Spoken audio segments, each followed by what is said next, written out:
முதலில் அபிமான் என்ற உரத்தை 2 தவணைகளாக பயன்படுத்தினேன்.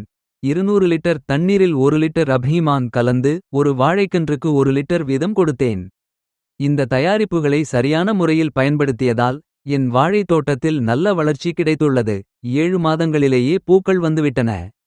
தார்களின் வளர்ச்சியும் ஆரோக்கியமாக உள்ளது. இனிமேலும் இந்த தயாரிப்புகளை தொடர்ந்து பயன்படுத்தப் போகிறேன். வணக்கம் விவசாயிகளே, என் பெயர் வருண்குமார். நான் பெங்களூரு தெற்கு மாவட்டத்தில் உள்ள தொட்டசதனஹள்ளி கிராமத்தைச் சேர்ந்தவன். என் தோட்டத்தில் தற்போது 500 வாழைக்கன்றுகள் உள்ளன. இந்த தயாரிப்புகளை நான் முதலில் இன்ஸ்டாகிராம் மூலமாகத்தான் அறிந்து கொண்டேன். அதற்கு பிறகு APKS ஆர்கானிக்ஸ் நிறுவனத்தின் தயாரிப்புகளை வாங்கி தொடர்ந்து பயன்படுத்தி வருகிறேன்.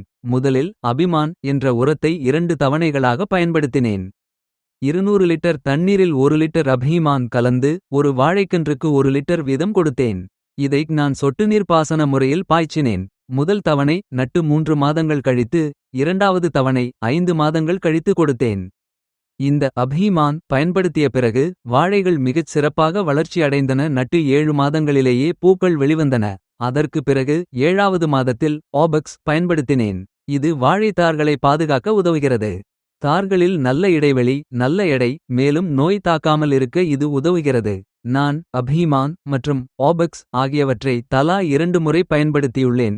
அடுத்த கட்டமாக வாழைத்தார்கள் முழுமையாக வெளிவரும் நேரத்தில் FL77 பயன்படுத்துமாறு பரிந்துரைக்கப்பட்டுள்ளது.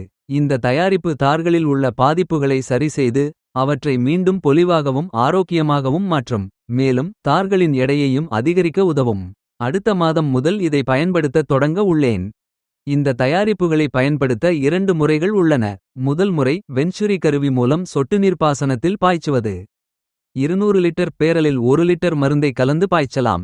இரண்டாவது முறை ஒவ்வொரு வாழைக்கன்றையும் சுற்றி 1 லிட்டர் வீதம் நேரடியாக ஊற்றலாம். இந்த 2 முறைகளில் எனக்கு வென்ச்சுரி முறைதான் எளிதாக உள்ளது. நான் இந்த மருந்துகளை அதிகாலையில் பயன்படுத்துவதில்லை. மாலை நேரத்தில்தான் பயன்படுத்துகிறேன். அதிகாலையில் பயன்படுத்தினால் மருந்து ஆவியாகி வீணாகும் வாய்ப்பு உள்ளது. அதனால் மாலை நேரம்தான் சிறந்தது. இந்த தயாரிப்புகளை சரியான முறையில் பயன்படுத்தியதால் என் வாழைத் தோட்டத்தில் நல்ல வளர்ச்சி கிடைத்துள்ளது. 7 மாதங்களிலேயே பூக்கள் வந்துவிட்டன. தார்களின் வளர்ச்சியும் ஆரோக்கியமாக உள்ளது. இதனால் இனிமேலும் இந்த தயாரிப்புகளை தொடர்ந்து பயன்படுத்தப் போகிறேன். நன்றி.